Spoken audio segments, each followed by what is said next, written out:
আমাকে অনেকে একটা প্রশ্ন সবসময় করেন যে ভাই আপনি ইউরোপের বিভিন্ন দেশ নিয়ে বা অস্ট্রেলিয়া তুর্কি বিভিন্ন দেশ নিয়ে কথা বলেন।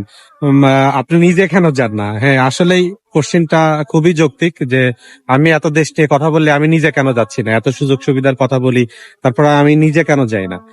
আসলে এটার মেইন কারণ হচ্ছে সবার রুচি, সবার পছন্দ এটা কিন্তু একরকম না।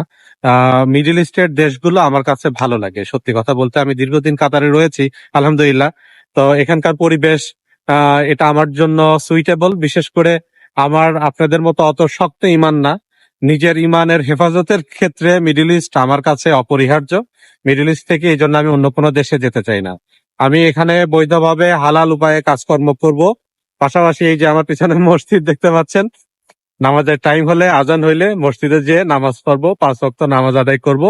পাশাপাশি বৈধ হালাল উপায় উপার্জন করব, বৈধ খাবার খাবো। সবকিছু বৈধভাবে চলা এখানে সহজ হয়। যার কারণেই আমি মিডল ইস্টে থাকি। তা সবাই অনেকে এই প্রশ্নটা করেন, তাদের জন্য আমার এই উত্তরটা। সবাই ভালো থাকবেন ইনশাল্লাহ। আপনারা আপনাদের নিজের ইমানের দিকে আহ যত্নশীল হবেন, নিজের ইমানকে হেফাজত করার চেষ্টা করবেন। যেখানে আপনার ইমান ঝুঁকিতে থাকে সেই দেশে না যাওয়াটাই আমি মনে করি বুদ্ধিমানের কাজ।